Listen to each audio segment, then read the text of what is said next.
સ્વાગત છે મિત્રો આજના આપણા નવા વિડીયોમાં. આજે આપણે કંડક્ટરને માટે ડેલી કરંટ અફેર્સનો વિડીયો લાવ્યા છીએ. તો સારો શરૂ કરીએ. પ્રશ્ન નંબર 1, વિશ્વ પેપર બેગ દિવસ ક્યારે ઉજવાય છે? તેમાં ઓપ્શન એ છે 9 જુલાઈ, ઓપ્શન બી છે 11 જુલાઈ, ઓપ્શન સી છે 12 જુલાઈ, ઓપ્શન ડી છે 5 જુલાઈ. 12 જુલાઈ. ભારતમાં દર વર્ષે 1 ઓગસ્ટે નેશનલ પેપર ડે રાષ્ટ્રીય કાગળ દિવસ તરીકે ઉજવાય છે. તાજેતરમાં બગીચા ઉદ્યાનમાં સારું પ્રદર્શન કરવા બદલ એગ્રીકલ્ચર લીડરશિપ એવોર્ડ કયા રાજ્યને મળ્યો? તેમાં ઓપ્શન એ છે દિલ્હી, ઓપ્શન બી છે ગુજરાત, ઓપ્શન સી છે મધ્યપ્રદેશ, ઓપ્શન ડી છે ઉત્તર પ્રદેશ. પ્રશ્ન નંબર 2માં જવાબ આવશે ઓપ્શન બી ગુજરાત. ગુજરાતનું પાટનગર છે ગાંધીનગર. એમના મુખ્યમંત્રીનું નામ છે ભૂપેન્દ્રભાઈ પટેલ. રાજ્યપાલ છે આચાર્ય દેવવ્રત.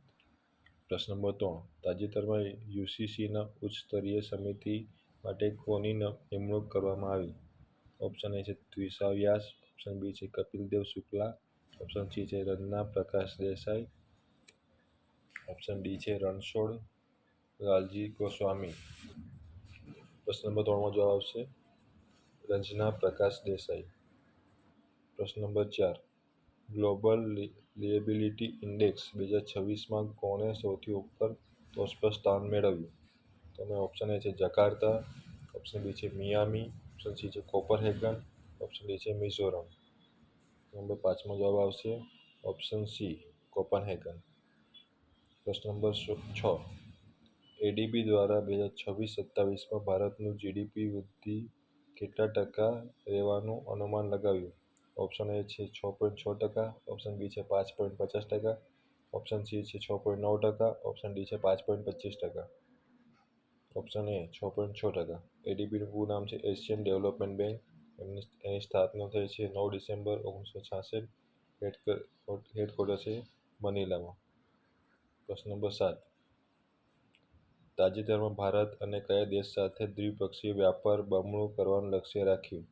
ઓપ્શન એ છે રશિયા, ઓપ્શન બી છે ન્યૂઝીલેન્ડ, ઓપ્શન સી છે ઓસ્ટ્રેલિયા, ઓપ્શન ડી છે નેપાળ. પ્રશ્ન નંબર 7માં જવાબ આવશે ઓપ્શન બી ન્યૂઝીલેન્ડ. પ્રશ્ન નંબર 8, તાજેતરમાં કઈ જગ્યાએ અત્યાધુનિક માનવ વન્યજીવ સંઘર્ષ ઉત્કૃષ્ટ કેન્દ્રનું ઉદ્ઘાટન કરવામાં આવ્યું?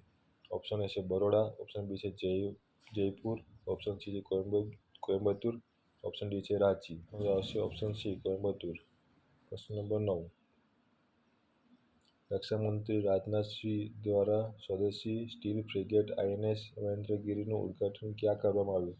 ઓપ્શન એ છે કોલકાતા, ઓપ્શન બી છે કોડીનાર, ઓપ્શન સી છે વેરાવળ, ઓપ્શન ડી છે વિશાખાપટ્ટનમ. છે ઓપ્શન ડી વિશાખાપટ્ટનમ. પ્રશ્ન નંબર 10, તાજેતરમાં એસ જાનકી જેમનું નિધન થયું તે કોણ હતા? ઓપ્શન એ છે લેખિકા, ઓપ્શન બી છે અભિનેત્રી, ઓપ્શન સી છે શિક્ષિકા, ઓપ્શન ડી છે ગાયિકા. આવશે ઓપ્શન ડી ગાયિકા. જુલાઈ 2026માં 36મો નાટો શિખર સંમેલન કઈ જગ્યા પર આયોજિત થશે? ઓપ્શન એ છે ઇસ્તાંબુલ તુર્કીએ, ઓપ્શન બી છે અંકારા તુર્કીએ, ઓપ્શન સી છે હેગ નેધરલેન્ડ, ઓપ્શન ડી છે વોશિંગ્ટન અમેરિકા. જગ્યાનો જવાબ આવશે અંકારા તુર્કીએ. જો તમને વિડીયો પસંદ આવતો તો તમે વિડીયોને લાઇક, શેર અને સબસ્ક્રાઈબ કરી શકો છો. નંબર 12, જુલાઈ 2026માં ત્રીજા ભારત અને ઓસ્ટ્રેલિયા વાર્ષિક શિખર સંમેલનનું આયોજન ક્યાં થયું? ઓપ્શન એ છે ઓસ્ટ્રેલિયા, ઓપ્શન બી છે ભારત, ઓપ્શન સી છે ચીન, ઓપ્શન ડી છે જાપાન. 12માં જવાબ આવશે ઓપ્શન એ ઓસ્ટ્રેલિયા. 13, તાજેતરમાં ભારતે ટેકનિકલ, સાયબર સુરક્ષા અને સપ્લાય ચેનને મજબૂત કરવા માટે કયા દેશ સાથે પેક્ટ સમજૂતી કરાર કર્યું? ઓપ્શન એ છે ઓસ્ટ્રેલિયા, ઓપ્શન બી છે ભારત, ઓપ્શન સી છે ચીન, ઓપ્શન ડી છે જાપાન. આવશે ઓસ્ટ્રેલિયા. પેક્ટનું પૂરું નામ છે partnership on cyber critical technologies and supply chain. પ્રશ્ન નંબર 14, કયા રાજ્યોનું 200 વર્ષ જૂની જોધપુરી મોજડીને જીઆઈ ટેગ આપવામાં આવ્યું? ઓપ્શન એ છે ગુજરાત, ઓપ્શન બી છે તમિલનાડુ, ઓપ્શન સી છે રાજસ્થાન, ઓપ્શન ડી છે Madhya Pradesh. Option C Rajasthan.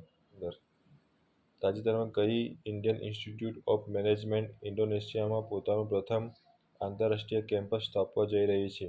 Option A છે IIM Bangalore, IIM Ahmedabad, IIM Kolkata, IIM Lucknow. જવાબ આવશે ઓપ્શન એ આઈઆઈએમ બેંગ્લોર. જો તમને વિડીયો પસંદ આવતો હોય તો તમે વિડીયોને લાઇક, શેર અને સબસ્ક્રાઈબ કરી શકો.